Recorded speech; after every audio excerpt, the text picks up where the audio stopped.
Also tomorrow, Texans will head to the polls to cast their votes in the Texas primary. There is a lot at stake here because voters will decide which candidates end up on the ballot for the midterm election in November. There are several major seats up for grabs. Maria Aguilera joining us live at one of the voting locations, West Gray Multi-Service Center, with what you need to know before you head to the polls. Maria?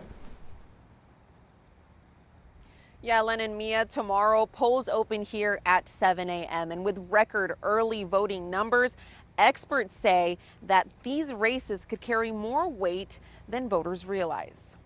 On the eve of Election Day, more than 346,000 voters have already cast ballots in Harris County, part of what experts call a strong early turnout. If you don't turn out to vote in the primary, you're delegating your right to choose. Several big races are on the ballot, including U.S. Senate, governor, attorney general, and local seats. The winners advance to November. If no candidate receives 50% of the vote, a runoff will be held May 26. Even with higher turnout, Mark Jones, Rice University political science professor, says primary voters still carry significant influence. We're only going from about 20% of registered voters to at most maybe 30% of registered voters participating. So if you turn out to vote in the primary, your vote still carries more weight than it does, say, in a general election. This is not a joint election, meaning voters will be asked to choose one party ballot after showing a valid ID.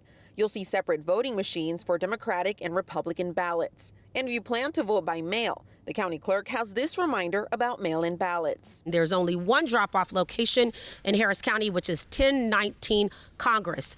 The other option that you have is going to any vote center and surrendering your mail ballot, essentially giving over your mail ballot to vote there in person. This will also be the first election using new district maps, which means some voters could see different candidates or races on their ballot. Election officials say bring a valid ID, know which party ballot you want, and do your homework ahead of time because you won't be able to use your phone inside the polling place.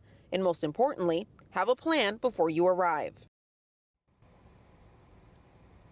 Tomorrow, 280 vote centers will be open across Harris County. Polling locations open from 7 a.m. to 7 p.m. And keep in mind that if you're in line by 7 p.m., stay in line and you will be allowed to vote.